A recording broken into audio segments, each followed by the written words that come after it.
Howdy folks, Kirk and Jay here with Kirk Giordano Plastering. Today, we're going to show you how to scratch and brown this, but I got a question for you folks who watch us. We almost got 200,000 subscribers, so I'm curious of the fact, what is man's greatest achievement? Why am I asking that? Because it kind of relates to what we're about to do here. Give me some mud, Lou. Just drop it here and I'll drop it straight on the board. Straight on the board. Don't worry about me, it ain't gonna get me. Drop it downtown, drop it downtown. Beautiful, beautiful, beautiful. All right, you can get some more. You can get some more. All right, guys, why am I saying what's the greatest achievement? I was here last week, I was looking at this, it was full of water, and I thought, man, I gotta wait till some of that water goes, otherwise it's like plastering in Venice. And that brings me to, I'm going to explain all this afterwards, but that brings me to an old story when I was about 20, 25. I was working for a big company, and there was a fella there, Old Man Whitey. And Old Man Whitey used to tell me about everything. He knew everything. His real name wasn't Old Man Whitey, it was Mr. Whitey. But I loved working with him because he would talk so much. I didn't have to do anything. All I do is mix mud for him, and he just rambled on about stuff. I remember him asking me, do you know about Venice and how they built it? And I said, my mom was from Venice. He'd say, dude, I'm not asking you that. Do you know how they built it? And I said, now how would I know that? I don't even know where it is. Anyway, while Old Man Whitey would be working like I'm doing, he would talk and talk and talk. And he told me something that I thought was crazy fascinating. Again, this 40 years ago, the statistics may be off a little bit, but okay, Venice. Venice was built, they started building it in the 5th century because Italy got invaded by the barbarians. So they had to hit the road or be killed or be slaves. So they knew the barbarians wouldn't go out to sea. So they found the marshes, kind of like Florida would be. You've got a lot of marshes, but a lot of water. Good thing is no alligators there. And they started to use timber. Now this is how magnificent that what I'm talking about is. It's man's greatest achievement. You might think it's the pyramids, the Great Wall of China, this and that, but check this out. Okay, so they're on the marshes. It's 5th century. Now, how are they going to build on the marshes? Well, they went to Croatia, and that's a long boat ride. You think in the 1500 or 5th century, that's a long boat ride. And they ended up cutting the trees down, and for every building, they pounded in these logs made of elm. That in itself is a heck of a feat. How much of a feat? By the time it was done 1,500 years later, they had used 10 million logs to build Venice. I can remember because my mom was born there. What they did is they took these logs, they pounded them in. They didn't have machinery, they had ingenuity and manpower. So they pounded all these logs in. And then on top of the logs, they figured out a way to rod them, meaning get everything plumb and level. Then they put blocks, bricks, and lime to hold everything. And this went on for, according to old Whitey, 1,500 years until even today. Now, to take a boat and sail to another, I mean, must have took months to sail to Croatia to get all that wood. Then to build it in 1,500 years, that is absolutely, in my opinion, the greatest feat known to man. They later, in Venice, would come to, get on this other side, would come to use lime plaster for everything. Then they learned, hey, marble, add some crushed marble, and it'll make it even stronger, more waterproof, more water resistance for when the tides are coming up. But it's such a great achievement, it's still mind-boggling to me. They put canals. There's no streets hardly. There are canals to get here and there. And the sea, when it rises, that's their sewer system. The sea rises, takes the, what are we going to call that? Pee out to the sea. And that's their toilet system. Anyway, between that and the construction of it with all the lime and all the marble, it's amazing. I think 10 million logs, and you had to go across the sea to get them. I used to think, I'd ask White, I said, well, wouldn't the logs rot? And they say, no, they won't rot. They petrified. And I thought, what's that? They scared? He says, no, dumbass. The logs would petrify. They would turn to stone. So the logs right now are stone.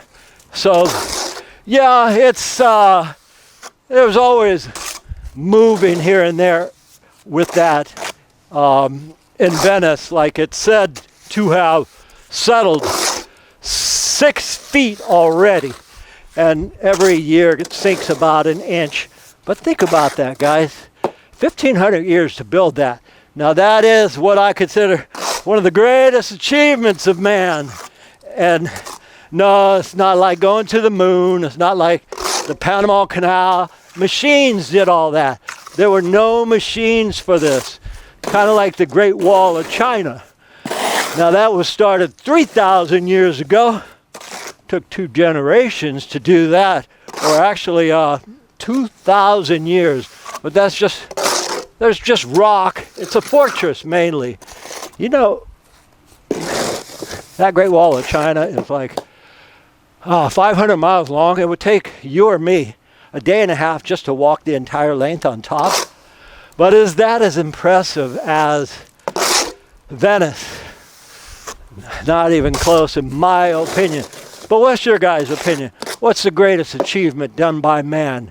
The pyramids? The pyramids were built before Venice was built. It was built before the Great Wall of China.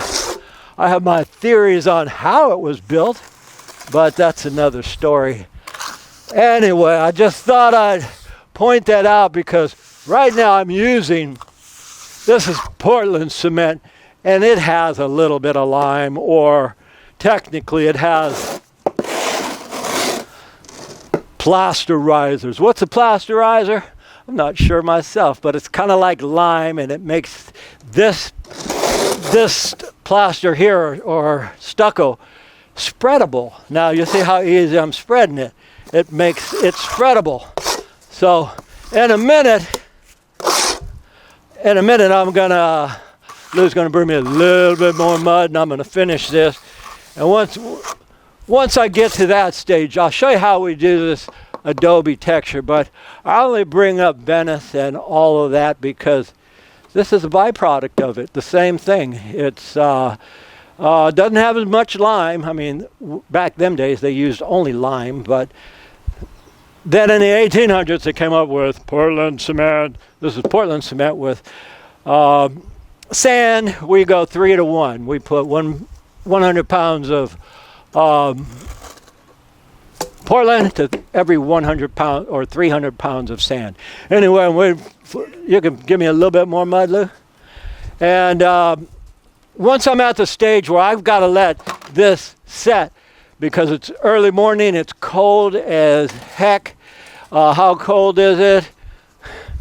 You're the best, Kirk, but you can't fix cold. Nope, can't fix that cold. So all I'm going to do is finish what I started here, and then we got a lot of work we're doing here. Then we're going to move on to the next thing. But before we're done with this, I'll come back and show you how this adobe texture is done. All right, guys, we have given this about an hour to set. Have you thought about what's the most or greatest achievement of man? The Colosseums, gladiator stations, the churches. It's got to be man-made, not with machines like going to the moon. Let's see how this is. See, what I've got to do now, getting back to the job, is I look at this. Very, very smooth. It's a 120-year-old house. It's had maybe 20 coats of paint when you consider paint and primer. So we give it a smooth finish because we want the texture to match as close as possible. I don't want to tell these guys, oh man, you know what? Paint it 10, 20 more times and it'll match. We'll try to match everything, kind of like what I did there. Now this adobe, how do you do adobe? You take it from the top, not the bottom. I usually pull mine like here, but this gives a skip trowel. That's a skip trowel, wrong finish. So what we want to do is we want to do adobe. Adobe is you pull it from the top. Now it gives more of a pancake-ish. Pancake.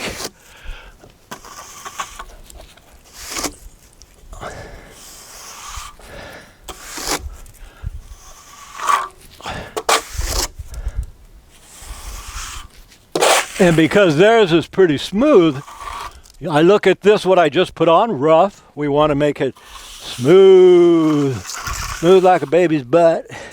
All right.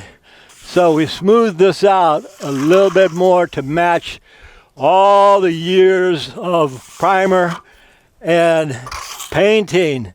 And guys, if you're not painting every 7 to 10 years, you better start, because that's maintenance. Who likes maintenance? Nobody. I hate maintenance, especially on my own body, but we got to do it. Okay, we take that mud. It's got accelerators in it. A little too many accelerators, but that's okay. I'll make it work. From the top. From the top, guys.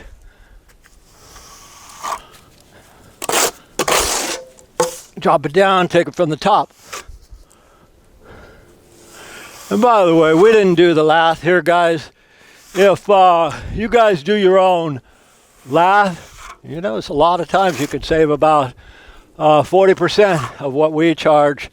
Lath is 40%, scratch is 20, brown is 20, color is another 20. So save yourself some dough, guys, and do the lath yourself. Many jobs that we do, we haven't done the lath, like this one. We didn't do the lath. But we are doing the cement work. There's a contractor, he said, Kirk, my guys can do the lath. We'll save the dough and just have you guys do the texture or the scratch and brown, because although they can do the lath, they can't match this finish here. It takes a good 2 weeks practice to match that finish. And again, right here where the tie-in, we want to smooth it. So take a trowel and go right over the tie-in. All right, I got enough on here to give me one more texture. And you see that, guys? I'm taking the mud from the top this time.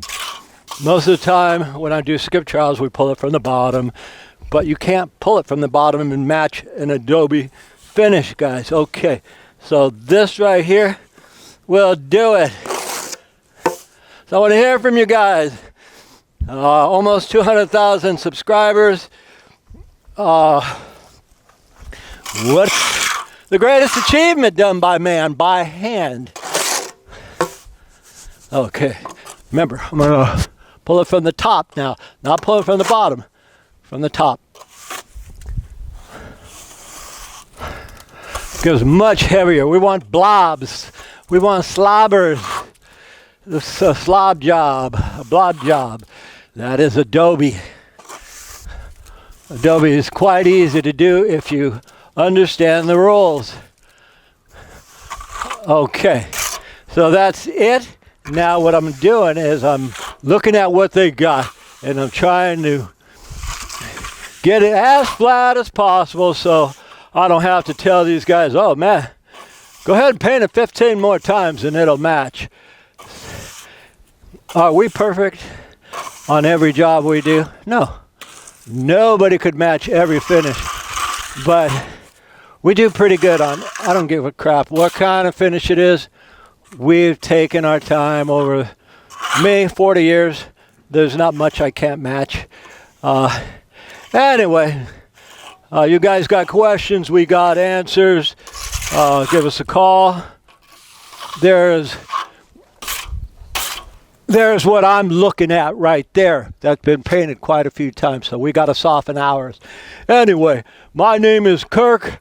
Jason's on the camera. We thank you guys for watching, and as usual, we'll see you on the next one. All right, folks, as always, we want to thank you all for watching. We really appreciate your questions and comments. Please let us know if there's anything you'd like to learn about. And as always, from the entire Giordano family, we'll see you on the next one. Okay, well, we're never going to get better than that, so...